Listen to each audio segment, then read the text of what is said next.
అమెరికాకు చెందిన short selling సంస్థ అయిన హిండెన్బర్గ్ మన దేశానికి చెందిన మార్కెట్ల నియంత్రణ సంస్థ అయిన సెబీ చైర్పర్సన్ మాధబీ పూరి బచ్ పై తీవ్రమైన ఆరోపణలు చేసింది. అదానీ గ్రూప్ లో పెట్టుబడి పెట్టే విదేశీ సంస్థల్లో మాధబీ పూరి బచ్ కు మరియు ఆమె భర్తకు వాటాలున్నాయన్న కారణంతో అదానీ గ్రూప్ పై విచారణ సరిగ్గా చేయలేదని ఆరోపించింది.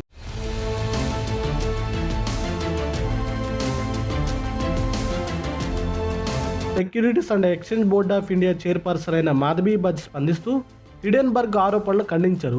హిడెన్బర్గ్ చేస్తున్న ఆరోపణలు బేస్లెస్ అని, ఉద్దేశపూర్వకంగానే ఈ ఆరోపణలు చేస్తుందని అన్నారు. అటు అదానీ గ్రూప్ కూడా ఈ విషయంపై స్పందించింది. హిడెన్బర్గ్ ఆరోపిస్తున్న వ్యక్తులతో మా కంపెనీకి ఎటువంటి లావాదేవీలు లేవని చెప్పు. హిడెన్బర్గ్ మా కంపెనీ ఇన్వెస్టర్లకు నష్టం కలిగించేందుకే ఇటువంటి ఆరోపణలు చేస్తుందంది. అసలు హిడెన్బర్గ్ మాధవీ బచ్పై చేస్తున్న ఆరోపణలు ఏంటి? ఆ విషయాలు ఇప్పుడు చూద్దాం. అదానీ గ్రూప్ చైర్మన్ అయిన గౌతమ్ అదానీ సోదరుడు వినోద్ అదానీకి చెందిన కొన్ని విదేశీ కంపెనీలు బెర్ముడా, మారిషస్ ఆఫ్షోర్ ఫండ్లలో మాధవీ పూరి బచ్ 2015లో దాదాపు $10 మిలియన్ల అంటే మన దేశ కరెన్సీతో పోలిస్తే 83 కోట్ల రూపాయలు ఇన్వెస్ట్ చేశారని, 2022లో చైర్పర్సన్ అయిన తర్వాత అదానీని 2 సార్లు కలిశారని, ఆ కారణంగా అదానీ గ్రూప్పై జరిగిన విచారణ సరిగ్గా జరపలేదని ఆరోపించింది. గతంలో అదానీ గ్రూప్పై హిడెన్బర్గ్ చేసిన ఆరోపణలు తెలిసిందే. అదానీ గ్రూప్లో విదేశీ పెట్టుబడుల ద్వారా అధికంగా ఫండ్స్ వస్తున్నాయని, అసలు వాస్తవానికి అదానీ గ్రూప్కి లాభాల కన్నా అప్పులే ఎక్కువై ఉన్నాయని ఆరోపించింది. దీంతో ఒక్కసారి అదానీ గ్రూప్కు చెందిన కంపెనీ షేర్స్ అన్ని పడిపోయాయి. మరీ ముఖ్యంగా Adani enterprises, Adani ports, Adani powers ఒక్కసారిగా ఆల్ టైమ్ లోకి వెళ్ళిపోయాయి. ఆ తర్వాత కొన్ని రోజులకు మళ్ళీ పుంజుకున్నాయి.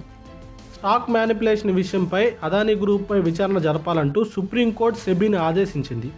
ఈ విషయంపై సెబీ కూడా ఒక కమిటీని ఏర్పాటు చేసింది. సెబీ ఏర్పాటు చేసిన కమిటీ ఏం చెప్పిందంటే, అదానీ గ్రూపులో జరిగిన లావాదేవీల్లో ఎటువంటి అవకతవకలు లేవని రిపోర్ట్ ఇచ్చింది. ఈ విషయంపై అప్పుడు సెబీ కూడా పెద్దగా స్పందించలేదు. అయితే రీసెంట్గా ఈ సంవత్సరం జూన్ 26న భారతీయ చట్టాలను ఉల్లంఘించారంటూ సెబీ హిడెన్బర్గ్కు నోటీసులు ఇచ్చింది. దాన్ని పర్సనల్గా తీసుకున్న హిడెన్బర్గ్ ఎలాగైనా సెబీపై ఆరోపణలు చేయాలని నిర్ణయించుకుంది. దీంతో హిడెన్బర్గ్ ట్విట్టర్లో ఒక ట్వీట్ చేసింది. అదేంటంటే సంథింగ్ బిగ్ సూన్ ఇండియా అంటూ రాసుకొచ్చింది. అందరూ అనుకున్నట్టుగానే ఈసారి మార్కెట్ల నియంత్రణ సంస్థన సెబీ చైర్పర్సన్పై ఆరోపణ చేసింది. ఆ ఆరోపణలు ఒక్కసారిగా పొలిటికల్ యుద్ధానికి దారితీశాయి. అధికార ప్రతిపక్షాల మధ్య మాటల యుద్ధం నడుస్తుంది. ఈ విషయంపై రాహుల్ గాంధీ తీవ్రంగా స్పందించారు. వెంటనే సెబీ చైర్పర్సన్గా రిజైన్ చేయాలని డిమాండ్ చేశారు. సుప్రీంకోర్టు ఈ విషయాన్ని సుమోటోగా తీసుకొని విచారణ జరపాలన్నారు. హిడెన్బర్గ్ చేస్తున్న ఆరోపణలు నిజమైతే చిన్న మధ్యతరగతి ఇన్వెస్టర్లు నష్టపోతారని, ఆ డబ్బులు వాళ్ళు కష్టపడి సంపాదించారని, ఒకవేళ వాళ్ళు నష్టపోతే ఆ బాధ్యత ఎవరు తీసుకుంటారు? ప్రధాని నరేంద్ర మోడీయా, అదానీ గ్రూపా, లేక మాధబీ బచ్ పూరియా అని ప్రశ్నించారు. అటు బీజేపీ కూడా ఈ విషయంపై ఘాటుగానే స్పందించింది. భారత్ ఆర్థికంగా ఎదగడం కాంగ్రెస్ పార్టీకి ఇష్టం లేదని, మార్కెట్ పతనమే కాంగ్రెస్ పార్టీ కోరుకుంటుందని, అందుకే ఇలా ఇటువంటి ఆరోపణలకు మద్దతు ఇస్తుందని అన్నారు. మొత్తానికి ఈ విషయంపై మన మార్కెట్లు ఎలా స్పందిస్తాయో చూడాలి.